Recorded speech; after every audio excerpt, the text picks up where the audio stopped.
Minggu ke-10 tahun B. Jangan takut, jangan cemas, Tuhan di pihak kita. Bapak Ibu, saudara-saudariku yang terkasih dalam Yesus Kristus, selamat berjumpa kembali. Bagaimana kabar Anda hari ini?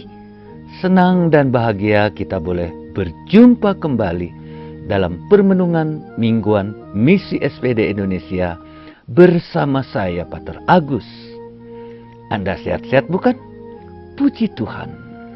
Nah, Bapak Ibu, saudara-saudari yang terkasih, kembali kita dalam minggu biasa.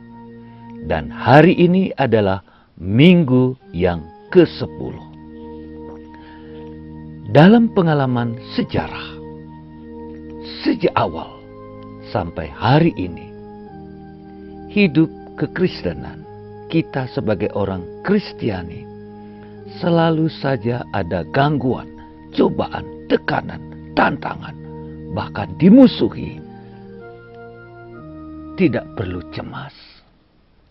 Bukankah Tuhan selalu bersama kita? Amin. Amin. Bapak Ibu yang terkasih, ketika kita melakukan kesalahan, kerap kali kita menolak untuk mengakuinya dan kita cenderung mencari kambing hitam. Lihat kisah Adam yang jatuh ke dalam dosa. Bukannya dia jujur mengakuinya, tapi dia mencari kambing hitam. Malah dia bersembunyi. Ketika Allah bertanya kepadanya, "Mengapa engkau melakukan yang dilarang Adam?" Apa jawaban Adam? Dia malah menuduh Hawa. Itu perempuan penyebabnya. Dia yang memberikan buah terlarang itu padaku. Lalu saya makan. Tuhan tanya pada perempuan, "Mengapa engkau lakukan itu?" Apa jawabannya? "Itu ular yang menyuruhku." Akhirnya Tuhan marah dan mengutuk si ular. Tuhan berkata, "Aku akan mengadakan permusuhan antara perempuan dan engkau, antara keturunannya dan keturunanmu. Keturunannya akan menginjak kepalamu, dan engkau akan binasa. Engkau tidak hidup." Bapak Ibu saudara-saudariku yang terkasih, kata-kata janji Tuhan Allah menjadi suatu pernyataan, penyampaian akan kedatangan Tuhan Yesus. Ia adalah putra perempuan, putra Maria yang akan menghancurkan kepala ular. Bukan dengan kekerasan fisik, melainkan dengan kasih-Nya yang begitu luar biasa. Meski ular atau setan dan antek-anteknya memusuhi Yesus, namun Tuhan membalasnya dengan penuh belas kasih. Maka dengan mudah Yesus melawan tuduhan bahwa Yesus mendapat kekuatan dari Beelzebul, kata ahli-ahli kitab. Dan tentu ini jelas tidak mungkin. Dapatkah setan melawan setan? Karena sebelumnya ahli-ahli kitab menuduh Yesus kerasukan dan kerjasama dengan Beelzebul.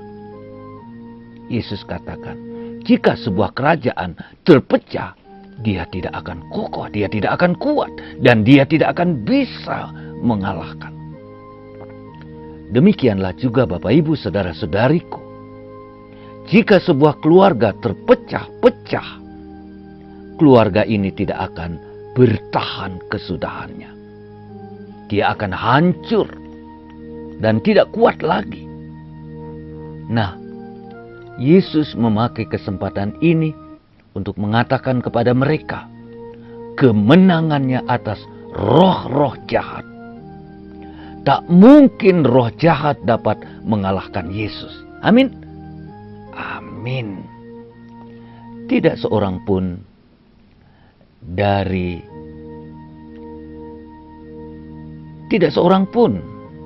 dapat melawan rumah orang yang bersatu teguh. Dengan mengubah, mentransformasi kematiannya melalui kekuatan kasih, Yesus menunjukkan kemuliaan Allah yang maha tinggi. Bapak, Ibu, saudara-saudariku yang terkasih, setelah peristiwa perdebatan ini, Yesus menunjukkan kepada mereka, siapa ibuku, siapa saudara-saudariku. Dia yang melakukan kehendak Bapa-Ku di surga dan yang melaksanakannya. Kita adalah saudara-saudari Yesus, anak-anak Allah ketika kita dibaptis.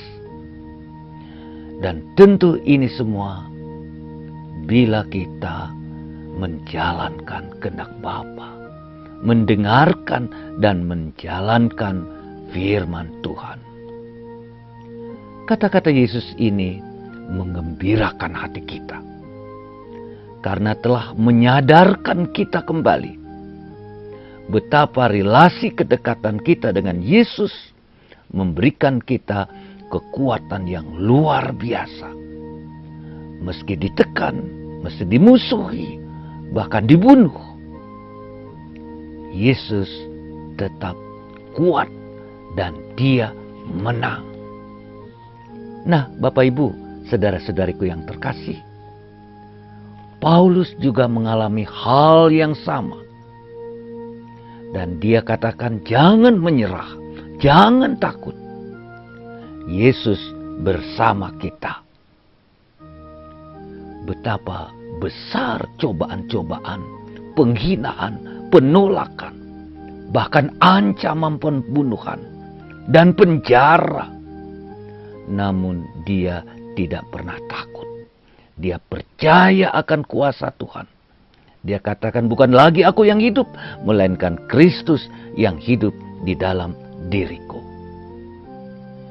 Semua itu menerangi dan menguatkan iman kita. Iman kita diuji justru melalui penderitaan, melalui cobaan, melalui tantangan, kesulitan yang bermacam-macam. Asal kita teguh, asal kita setia kepada firman Allah, kita mentaati kehendak-Nya dan kita menjalankannya dengan sepenuh hati. Tuhan memberkati Anda semua. Terima kasih, terima kasih.